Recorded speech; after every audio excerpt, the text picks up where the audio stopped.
ఈ పరమ గీతాలు, పరసంబంధమైన గీతాలు. హిందీలో దీన్ని ఏమంటారో తెలుసమ్మా? శ్రేష్ఠ గీత్. ఈ మాటలు పెద్దలు, దైవ సేవకులు అద్దంకి సామేలయ్య గారు చెప్పి చెప్పి చెప్పి చెప్పి దేని గురించి అయితే చెప్పారో ఆ పరసంబంధమైన లోకానికి వెళ్ళిపోయిన ఆనందిస్తున్నాడు. హల్లెలూయా. యేసు ప్రభు అంటున్నాడు, నేను వెళ్ళి మీకు మార్గము స్థలము సిద్ధపరచడానికి వెళుతున్నాను, నేను మళ్ళా వస్తాను, వచ్చి మిమ్మలను నేనుండే స్థలములో మీరుండాలి. కనుక ఈ పరమగీతములో చక్కని మాటలు ఆయన జ్ఞాపకము చేస్తూ ఉన్నాడు. ఏమిటా మాట? మరోసారి చదువుకుందాం. ఓ విజయవాడ పట్టణ వాస్తవ్యులారా, మీరు ఆలకించండి.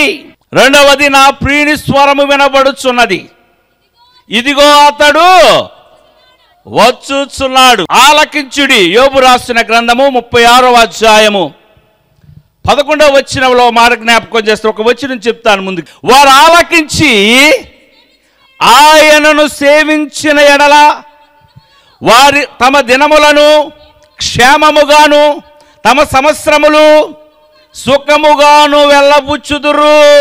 దేవుని స్వరమును లేక మాటలు మీరు ఆలకించినట్లయితే మీ దినములు క్షేమముగాను మీ సంవత్సరము సుఖముగా మీరు వెళ్ళబుచ్చుతారు. ఆలకిస్తే చాలు.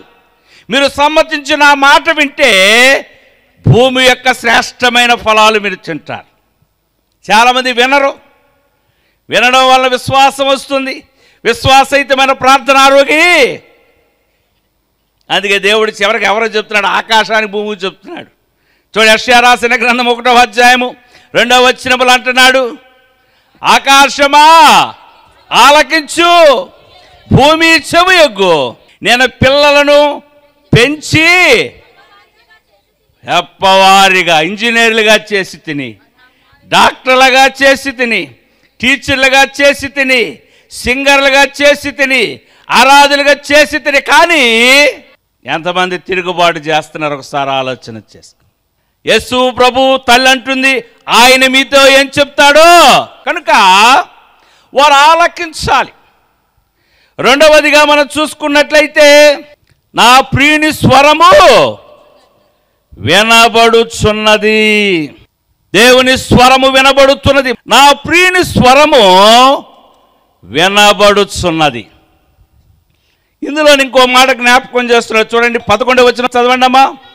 నా ప్రియులారా, షోలమితి లెమ్ము రమ్ము, చలికాలము గడిచిపోయాను, వర్షాకాలము తీరిపోయాను, వర్షం ఇక రాదు, సమస్యలకు వస్తాయని భయపడద్దు. ఒకళ్ళు వస్తే ఏం చేయాలి? నువ్వు యేసు నామములో గర్దిస్తున్నాను పో. ఇంట్లో ఉంటే సేపు బతుకుతారమ్మా. చాలామంది ఇంట్లో ఉంటే బతుకుతారండి. ఇంట్లో ఉన్న వాళ్ళు ఎక్కువ మంది చచ్చిపోయారు. తర్వాత చదవండి అమ్మా. దేశమంతటా పువ్వులు పూసి ఉన్నవి, పిట్టల కోలాహలము చేయు కాలము వచ్చాను, పావుర స్వరము మన భారతదేశములో వినబడుచున్నది. పిట్టలు, మొన్న పెట్టొచ్చింది, నిన్న పెట్టొచ్చింది అమ్మా, కోలాహలము చేసి వెళ్ళిపోయింది. దేవుని వాక్యాన్ని ప్రకటించి వెళ్ళిపోయింది. పావుర స్వరము, యేసయ్య స్వరము, ఎక్కడ చూసినా సభలే, ఎక్కడ చూసినా మీటింగులే. నా ప్రభు, నా ప్రియుని స్వరము వినబడుచున్నది. పిల్లరా, దేవుని స్వరము. కనుక ఈ మాటలన్నీ తర్వాత కింద ఇంకో మాట అంటున్నాడు, చూద్దాం. ఇందులోనే 2వ అధ్యాయం 8వ వచనములో, ఇదిగో అతడు వచ్చుచున్నాడు. ఈరోజు ప్రసంగం ఇది. ఇదిగో అతడు వచ్చుచున్నాడని ఎప్పుడో దేవుడు సొలొమోనుకి ఇచ్చిన జ్ఞానంతో ఈ మాటను ప్రవచిస్తున్నాడు.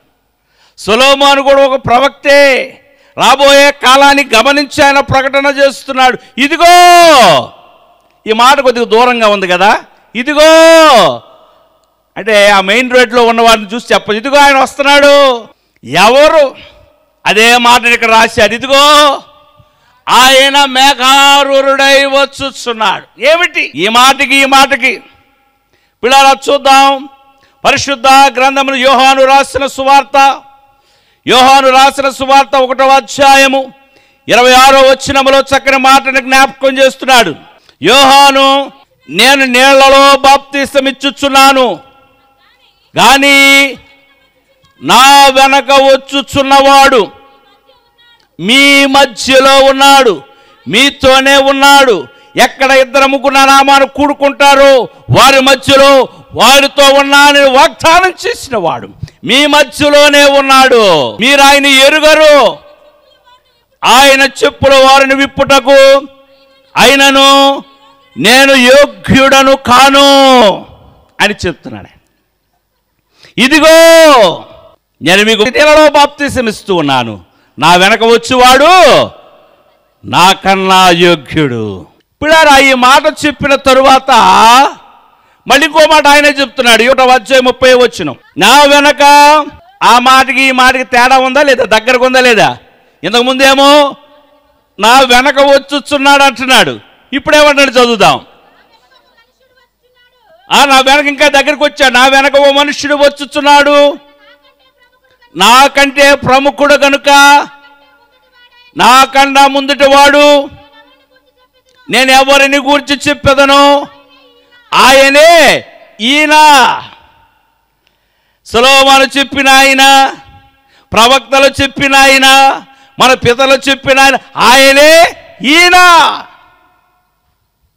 యేసు ప్రభువుకు ముందు ఎంతోమంది ప్రవక్తలు వచ్చారు, త్రాణకర్తలు వచ్చారు, జగద్గురువులు వచ్చారు, అయ్యగారులు వచ్చారు, అమ్మగారులు వచ్చారు. యేసు ప్రభు కూడా వచ్చాడు. దేవునికి మహిమ కలుగును గాక.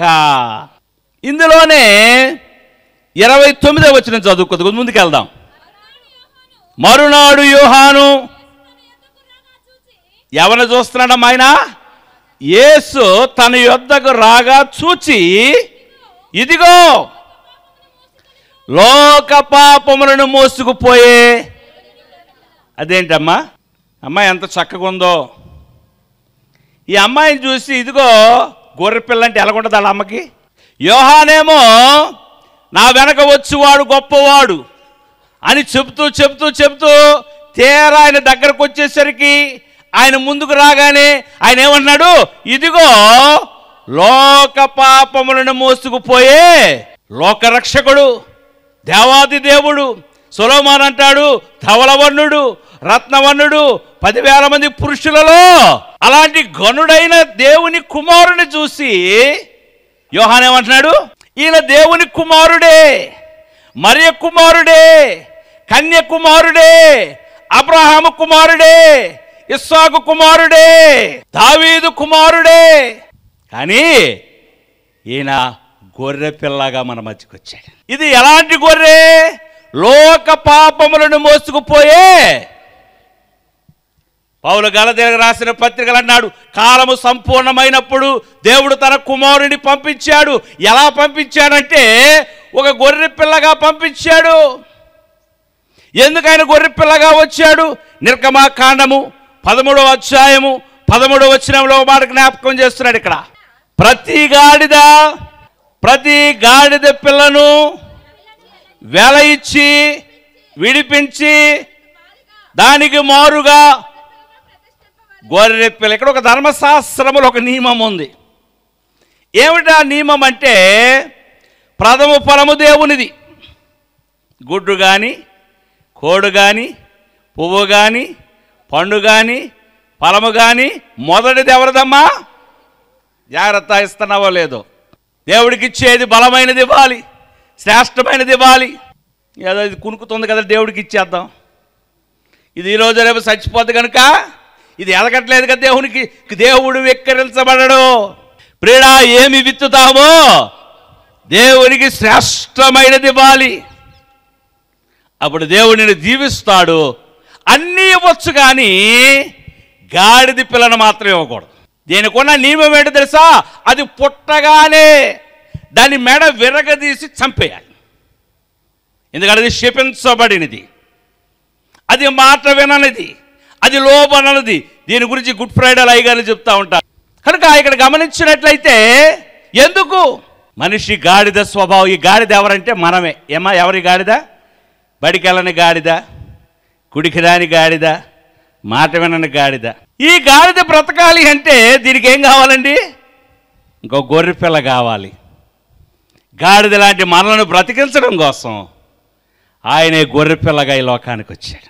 ఈరోజు నువ్వు బ్రతికున్నావంటే, నేను బ్రతికున్నానంటే ఆయన మన కోసము ఆయన మెడ విరగదీయబడింది. ఏ భేదము లేదు, అందరూ పాపము చేసి దేవుడు అనుగ్రహించు మహిమను పొందలేకపోతున్నారు. మళ్ళీ బ్రతికించడం కోసం నశించిన యేసుప్రభు ఎందుకు వచ్చాడమ్మా? నశించిన దానిని వెతికి రక్షించడానికి వచ్చాడు. ఆ కల్వరి సిలువలో ఆయన నీ కోసము నా కోసము ఒక గొర్రె పిల్లగా ఆయన వధించబడ్డాడు. యోహాను ఏమంటున్నాడు? ఇదిగో లోక పాపములను. ఆడవాళ్ళు ఏదైనా తోటలో తప్పు చేశారు, మళ్ళీ ఏమి ఎరగనట్లు ఏడుస్తుంటారు. ఆడవాళ్ళకున్న బలం ఏంటండి? చేసింది చేసేస్తారు, మళ్ళీ ఏమి ఎరగనట్లు. అది యేసయ్య సిలువ మీద ఎక్కడానికి కారణం ఎవరమ్మా? ఆనాడు ఏదేను తోటలో తినొద్దన్న పండు తినడం వల్లే. మళ్ళీ యేసు ప్రభు సిలువ వేసేస్తారు. కానీ ఇక్కడ గమనించినట్లయితే ఈ స్త్రీలు ఏం చేస్తున్నారండి? ఏడుస్తున్నారు. ఎందుకు? యేసు ప్రభా నువ్వు సిలువ మోస్తున్నావా? అందుకు ప్రభు అన్నాడు, ఏడ్చింది చాలులే అమ్మ, నా కోసం ఏడవద్దు, మీకోసం మీ పిల్లల కోసం ఏడవండి. సియోను కుమారి ప్రాకారమా, నదీ ప్రవాహము వలె నీ కన్నీరు పారనిమ్ము. నీ పిల్లల పసిపిల్లల ప్రాణముకై దివారాత్రములు నీళ్లు కుమ్మరించినట్లు నీ కన్నీరు ఆయన సన్నిధిలో కుమ్మరించు. సిలువేసింది మనమే. ఎవరి కోసం ఆయన సిలువ పడ్డాడు? మనమే. మళ్ళీ ఏ వెరగనట్లు మనం ఏడుస్తున్నాం. తాను సిలువ వేశారు, ఆయన చనిపోయాడు, తిరిగి లేచాడు, పరలోకానికి వెళ్ళిపోయాడు. శిష్యులందరూ వెతుక్కుంటున్నారట, ఎక్కడున్నాడు ఈయన, ఎక్కడున్నాడు, ఎక్కడున్నాడు ఈ గొర్రెపిల్ల. అమ్మో, పరలోకంలో కొందరు ఏడుస్తున్నారట. అక్కడ ఎక్కడ ఏడ్చే వాళ్ళు వాదార్చి ఎక్కడికి వెళ్ళిపోయాడు ఆయన? ఈ గొర్రెపిల్ల ఎక్కడికి వెళ్ళిపోయిందండి? ఏ ఊరు వెళ్ళిపోయింది? ఇండియా వెళ్ళిపోయిందా? అమెరికా వెళ్ళిపోయిందా? చైనా వెళ్ళిందా? జపాన్ వెళ్ళిందా? చూడండి, ప్రకటన రాసిన గ్రంథము 5వ అధ్యాయము ప్రారంభ వచనంలో చూసుకున్నట్లయితే ఇక్కడ యోహాను చక్కని మాట రాస్తూ ఉన్నాడు. మరియు లోపటను వెలుపటను రాత కలిగి 7 ముద్రలు గట్టిగా వేసి ఉన్న ఒక గ్రంథము పరలోకమందు ఆసీనుడున్న వాడి కుడి చేతిని చూచితిని. మరియు దానికి ముద్రలు తీసి ఆ గ్రంథము విప్పుటకైనను యోగ్యుడైన వాడని బలిష్ఠుడైన ఒక దేవుని దూత బిగ్గరగా ప్రచురింపగా చూచితిని. అయితే పరలోకమందు కానీ భూమి మీద కానీ భూమి కింద కానీ ఆ గ్రంథము విప్పుటకును చూచుటకైనను ఎవనికి శక్తి లేకపోయెను. ఆ గ్రంథము విప్పుటకైనను చూచుటకైనను యోగ్యుడు కనబడునందున నేను బహుగా ఇక్కడ ఏడ్చేవాడిని వాదార్చి అక్కడికి వెళ్ళాడు ఆయన. అక్కడికి వెళ్ళి చూస్తే ఒకడు ఏడుస్తున్నాడు, అయ్యో ఈ గ్రంథాన్ని ఎవరు విప్పుతారు? లోపట వెలుపట వ్రాత కలిగిన ఒక గ్రంథము దేవుని చేతిలో ఉంది. ఆ గ్రంథము విప్పుటకు దాని ముద్రలు తీయుటకు యోగ్యుడైన వాడు ఎవడని ఏడ్చుచుండగా వెంటనే ఆ పెద్దలలో ఒకడు, ఓహో ఏడవకుము, ఇదిగో ఏడి రోజు మన ప్రసంగం ఏమిటమ్మా? ఇదిగో దావీదునకు. మేము నిజంగా చిగురులమే. ఈ షారోను పొలములో అమ్మలేమో ముదురులు, అంటే ముదురులు అంటే తప్పుగా అర్థం చేసుకోదు, మొదలు లేకుండా చిగురు ఉండదు. వారు మొదళ్ళు, వారి పిల్లలమైన మేము. దావీదునకు చిగురు ఎవరు? యేసు ప్రభు. ఇదిగో దావీదు చిగురును. ఆయనకి ఇంకో పేరు కూడా ఉంది, యోధాగోత్ర సింహము. 7 ముద్రలను తీసి ఆ గ్రంథము విప్పుటకైనను జయము పొందినని నాతో చెప్పాను. మీరు ఏడవద్దు, బాధపడద్దు. ఇదిగో దావీదు చిగురు. ఇదిగో యోహాను ఏమంటున్నాడు? ఇదిగో లోక పాపములను. ఇక్కడ పరలోకంలో అని చూసన్నారు. ఇదిగో ఆ దావీదు చిగురు, ఆయన జయము పొందిన వాడిగా ఉన్నాడు. ఎవరు ఆయన? 6వ వచనం చదువుకుందాం. మరియు సింహాసనమునకును ఆ 4 జీవులకును మధ్యలో ఎలా ఉందటమ్మా ఈ గొర్రె పిల్ల? ఈ దావీదు చిగురు ఎలా ఉంది? వధింపబడిన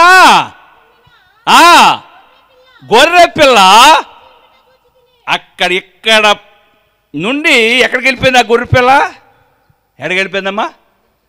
పరలోక పార్లమెంట్కి వెళ్ళిపో.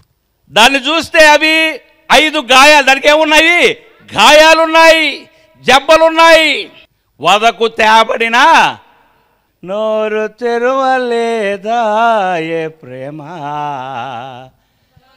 పలుకలేదా ఏ ప్రేమ, నోరు తెరవలేదా ఏ ప్రేమ, వదులు పలుకలేదా ఏ ప్రేమ. ఇది ఎవరి కోసమో? జనుల కోసమే. సిలువలో సాగింది యాత్ర,